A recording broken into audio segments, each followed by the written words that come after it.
Hi kids.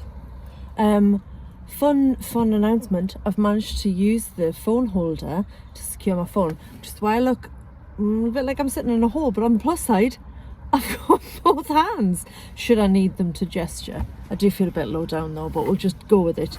It may well collapse, drop the phone, who knows. So, believe it or not, 9:30 at night, just look at the sky. Incredible scenes. I mean, it's not, it's just summer. I've just been to see Thor, Love and Thunder, and it's really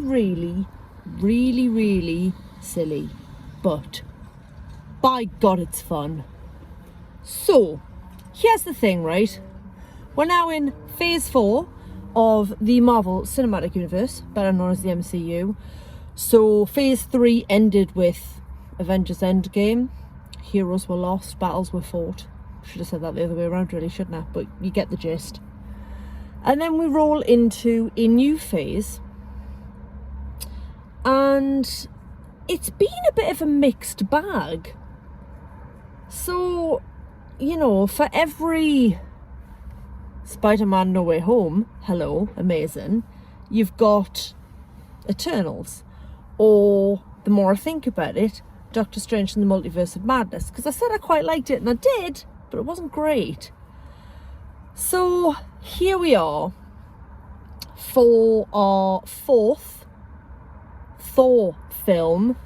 That wasn't easy to say without really thinking about it. So this is Thor, Love and Thunder. And we are back in the safe hands of Taika Waititi. I always get that wrong. He directed Thor Ragnarok, which is also fully bananas. And he's an interesting character, Taika Waititi, sorry. I don't love all of his work. I quite like him as an actor and as a person. He's clearly a bit nuts. But yeah, I'm not a fan of his across the board. I like some of the stuff he's done, some of the stuff I really don't like. But he did bring a wonderful silliness to Thor Ragnarok, which I really liked. And he is back again, not only at the helm, but voicing the character of Korg. Korg is the big stone dude that we met in Thor Ragnarok, who also appeared in something else alongside. He's basically become like Thor's sidekick. And yeah, it's really silly. It's very funny. I laughed a lot. Do you want to know the plot? Maybe. I mean, Thor's a bit like, I'm obsessed with the fact that I'm tiny in a hole. Look, I'm all the way down here. Like, rest on my steering wheel. Sit up. This is terrible production values. And I'm not even talking about the film. The film's got great production values.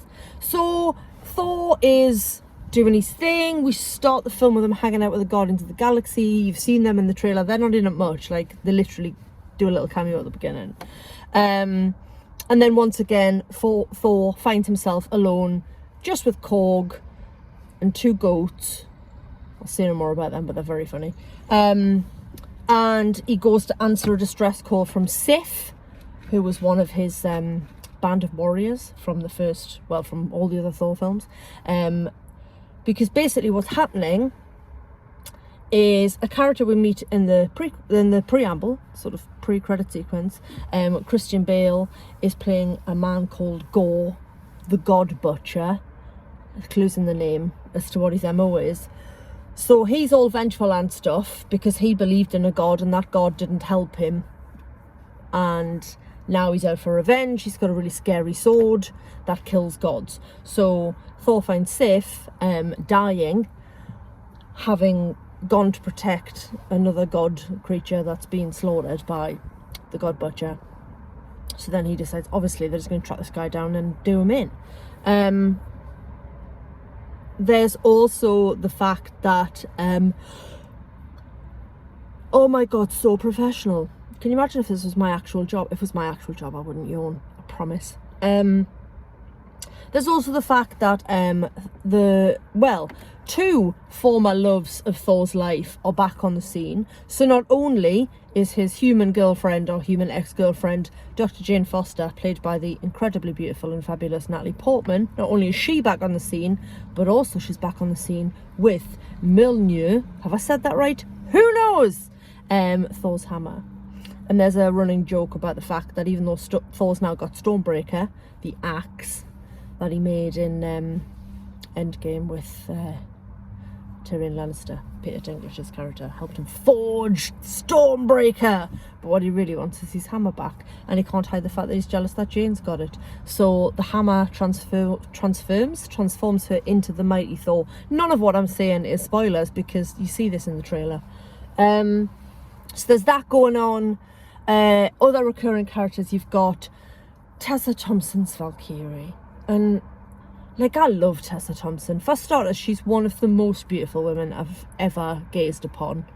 And I like that she plays Valkyrie with a British accent and often looks quite bored and annoyed by everything that's going on.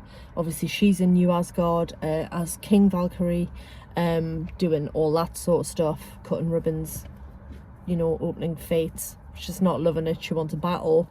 And then, thankfully, something terrible happens to the children of Asgard, or New Asgard, and it's up to the mighty Thor, which is Jane Foster, our Thor, War Thor, as Jollies would say, and Valkyrie to go into battle. Oh, and Korg as well, and the goats, to go into battle and save the children. It's very silly. There's an insane cameo of a very famous actor playing Zeus. I won't spoil that for you because I didn't know he was in it before I saw it. Gonna yawn again. That's what I do when I yawn. I just go like face hugger. And it rattles along nicely. It's only 2 hours long, which is lovely because I just expect these films to be 2 hours plus, and it wasn't.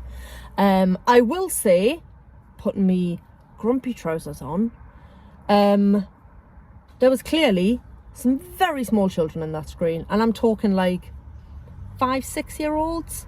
Now, aside from the 12-year certificate and the bad language and the fighty that, you know, technically means the film is suitable for children 12 and over, but if you wish to take in younger children, as long as they're supervised by an adult, you can.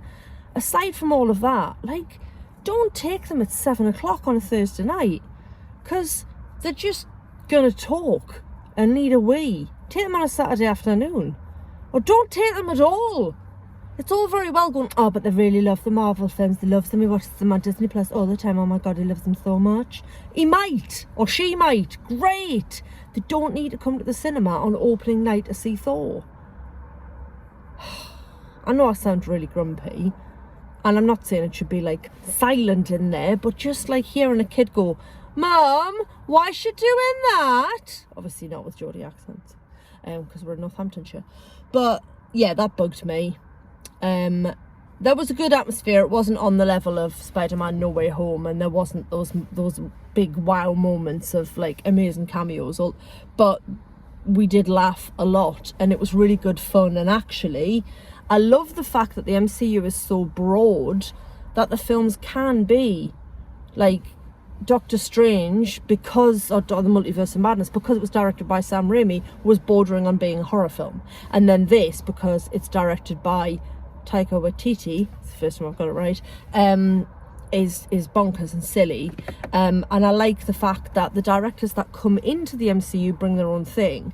Unfortunately, with Chloe Zhao, with Eternals, what she brought was not right for that world, even though she's an incredibly talented director, and Nomadland is amazing. So they don't always get it right, but in this instance, the director's bonkers sense of humour and just his approach and the way he looks at things and his visual style and his flair goes so well with the character of Thor, who is just big and, you know, so overblown, so ridiculously handsome and manly, and with a voice that like this. So when he starts making speeches but then loses his way halfway through, it's really funny because it sounds incredible.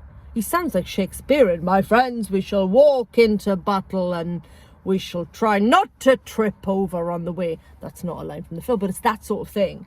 And I like Chris Hemsworth, man, just amazing. Like, as to look at, yes, incredible, but it's just the character of Thor, and he just brings that spark and that humour and that sort of, he is poking fun at the fact that he is an absolute Adonis, but also like occasionally a bit of a Burke. Tessa Thompson, I've already mentioned, incredibly beautiful and funny and wonderful, and Natalie Portman is wonderful. We get a fleeting glimpse of Stellan Skarsgård's character. Kat Dennings pops up in one scene as Darcy, which was lovely to see.